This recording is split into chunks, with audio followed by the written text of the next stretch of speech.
Vous savez exactement de quoi vous avez peur. Vous savez exactement ce que vous évitez. Et vous devez prendre la décision de changer ça. La plupart des gens veulent une vie agréable, ou se contentent de ce qu'ils ont déjà fait. Ils se disent, je pourrais appuyer sur pause. Je pourrais appuyer sur pause, ça serait tellement bien, tellement bon, tellement gratifiant, tellement reposant. Mais il est hors de question que quelqu'un ici appuie sur pause, parce que nous devons devenir meilleurs.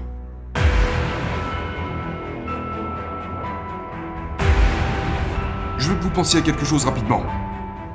Il y a un livre sur votre vie. Il y en a un. Quelqu'un, quelque part, fait l'inventaire de votre vie. Ne comparez pas le premier chapitre de votre vie au 10e chapitre de celle de quelqu'un d'autre. Vous écrivez votre propre livre, et à n'importe quel moment de votre vie, vous pouvez décider que vous voulez passer au prochain chapitre. Vous pouvez littéralement, dans votre vie, tourner la page.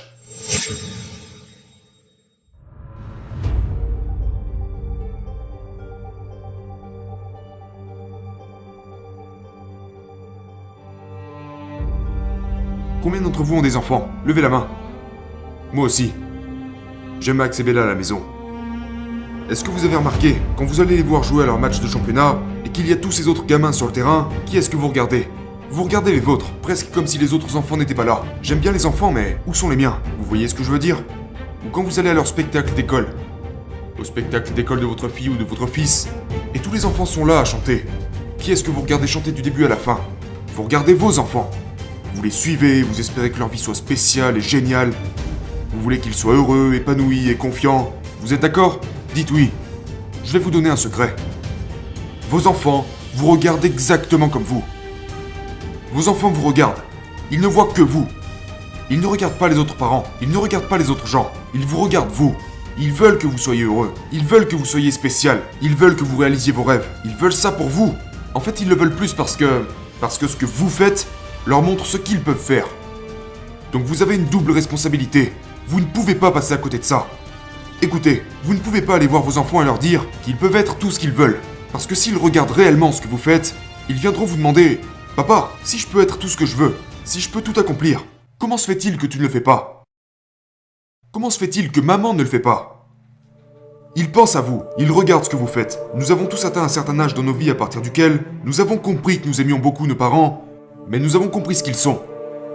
Bon, moyen, mauvais, vos enfants vont finir par comprendre ce que vous êtes. Ils vont grandir et comprendre. Peut-être que c'est déjà le cas. Et vous savez quoi? Si vous avez de la chance, ils changeront. Ils continueront de vous aimer, mais ils ne pourront pas être fiers de vous. Vos enfants auront des héros. Pourquoi l'un de leurs héros ne serait pas vous? Mais vous pouvez changer à tout moment. Vous pouvez inverser la tendance. Mais la vie ne vous donnera que ce que vous méritez. La vie vous donnera seulement les choses pour lesquelles vous vous battez. Je ne tolérerai pas cette vie plus longtemps. Cette vie est bien, mais pas suffisante pour ma famille. Cette vie est bien, mais pas suffisante pour ma grand-mère. Bien, mais pas suffisante pour mon grand-père.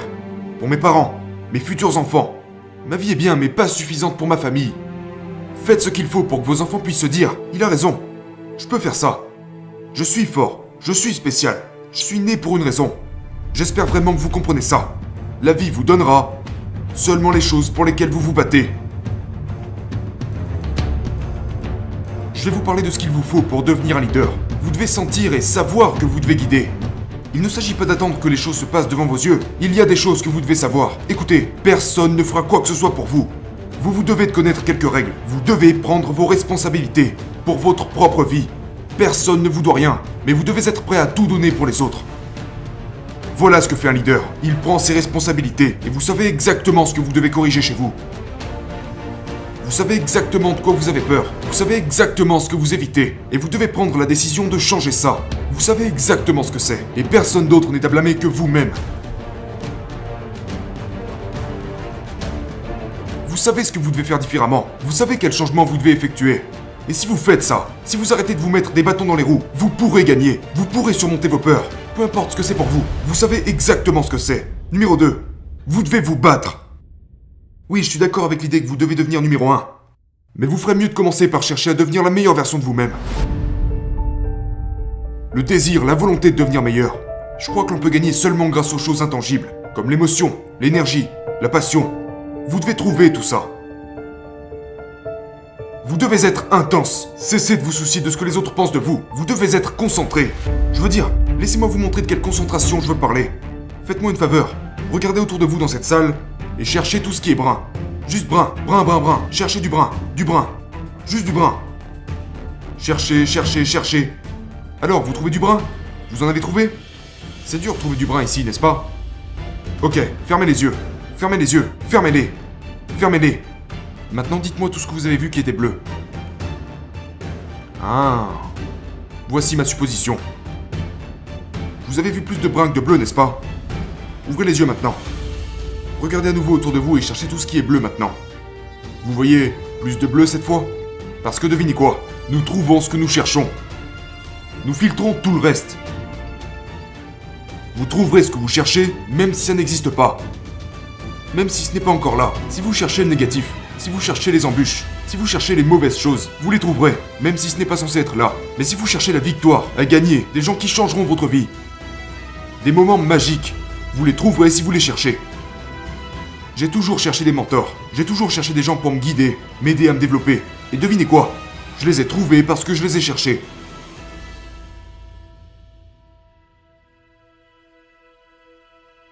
Premièrement, vous devez adopter une attitude de gagnant, parce que vous devez gagner. Vous devez avoir une perspective positive. Vous devez être optimiste. Vous devez savoir que vous allez gagner. Vous devez le sentir en vous-même. Je vais gagner. Et je ne parle même pas d'une compétition. Je ne parle pas de gagner à un événement. Je vais gagner la vie. Je vais gagner ma vie. Je vais faire tout ce qu'il faut pour vivre une vie de vainqueur. Écoutez-moi, le prix que vous payez à perdre est trop grand. Parce que vous devrez porter le fardeau de l'échec durant le restant de vos jours. Vous emporterez ça avec vous, si vous échouez. La chose qui me brise le cœur, c'est de voir les gens abandonner, de les voir céder devant la difficulté. Vous devez décider qu'échouer ne fait pas partie de l'équation. Parce que devant tout ce que votre vie pourrait être, le prix de l'échec est immense. C'est pour toujours. Vous porterez cet échec pour toujours. Je vais vous dire, vous devez être obsédé, vous devez être acharné, vous devez être inarrêtable.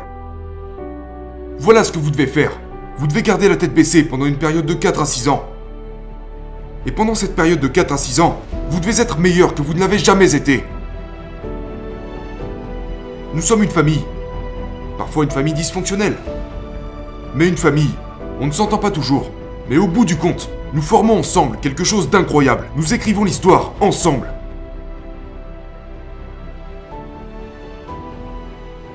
La première chose qui vous empêchera de réaliser vos rêves, c'est le manque de confiance et de foi. Le manque de conviction vous volera vos rêves. Vous devez savoir que vous allez gagner. Vous devez y croire. Ne cédez pas devant le manque de croyance ou le manque de confiance. Encore une fois, peu importe où vous en êtes aujourd'hui, vous êtes né pour faire quelque chose de grand. Vous êtes spécial. Vous êtes fait à l'image de Dieu. Quelque chose d'incroyable est censé vous arriver. Et pour ceux qui ont déjà vécu des choses incroyables, allez chercher quelque chose d'encore plus incroyable. La deuxième chose qui tentera de voler vos rêves, c'est les échecs et les embûches. Les découragements, les rejets, les échecs. Tout ça va arriver. Vous devez vous y préparer.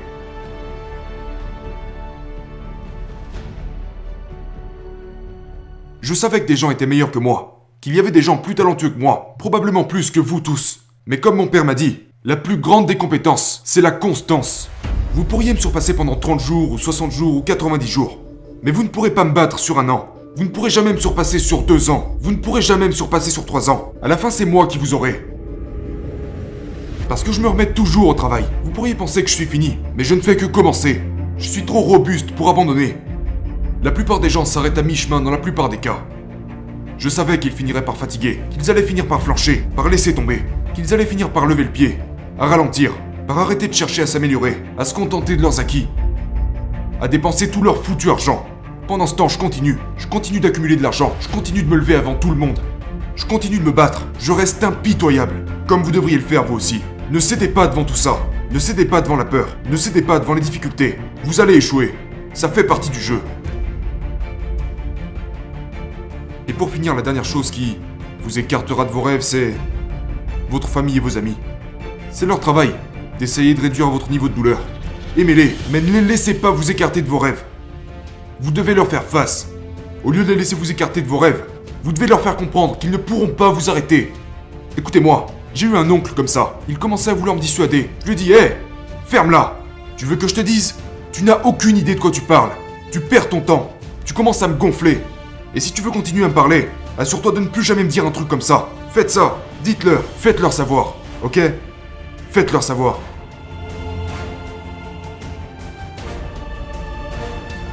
Les gens qui gagnent dans la vie sont ceux qui jouent en offensive, pas en défensive. Arrêtez de reculer dans tout ce que vous faites. Levez-vous.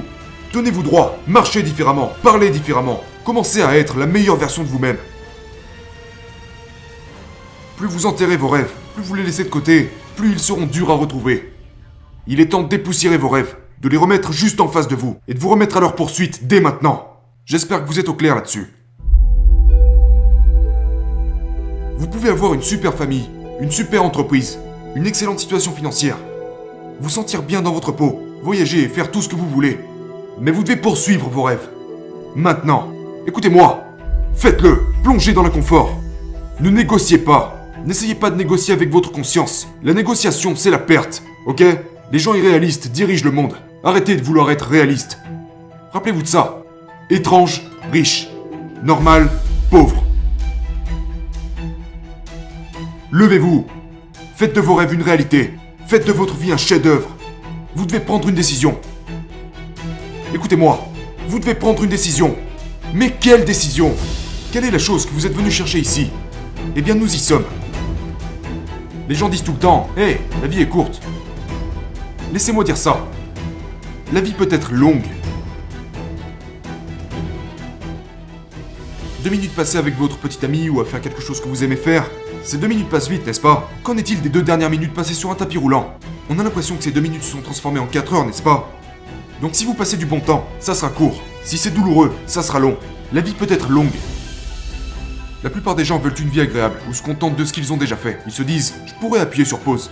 Je pourrais appuyer sur pause, ça serait tellement bien, tellement bon, tellement gratifiant, tellement reposant. » Mais il est hors de question que quelqu'un ici appuie sur pause, parce que nous devons devenir meilleurs. Alors quelle est la décision? Les gens m'envoient des textos du genre « Salut Ed, j'ai remis ma démission la nuit dernière. J'ai quitté un emploi à 6 chiffres pour travailler à plein temps. » Voilà une décision. C'est la décision de devenir sérieux. C'est la décision de donner un sens à sa vie. C'est la décision de cesser de s'inquiéter de ce que les gens peuvent penser. C'est la décision de devenir meilleur. C'est la décision de mettre un terme à une relation, ou d'en créer une nouvelle.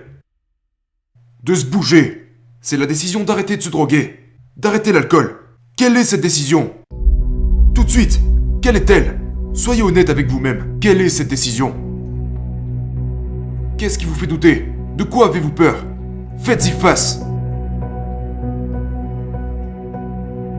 Actuellement, quelle décision vous devez prendre? S'agit-il de devenir plus agressif? S'agit-il de croire en vous-même? De tendre la main à quelqu'un? Je ne sais pas ce que c'est pour vous. Vous le savez. Mais ça ne restera qu'une pensée, si vous ne passez pas à l'action. La différence entre une pensée et une décision, c'est l'action. Donc nous savons, vous savez, ce que vous devez faire. Vous savez ce que c'est. Décidez dès maintenant que d'ici la fin de la prochaine heure, vous aurez fait un pas dans cette direction. Un pas.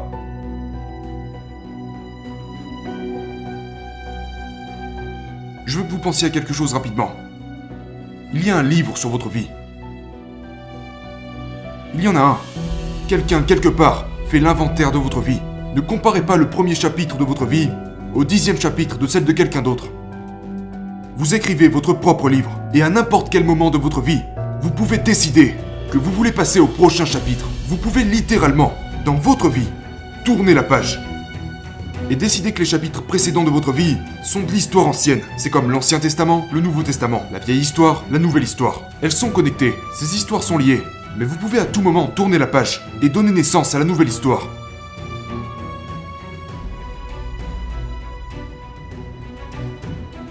Vous devez le décider maintenant. Je tourne littéralement la page. Le passé appartient au passé. Et à partir de cette seconde, j'entame l'écriture des meilleurs chapitres de ma vie.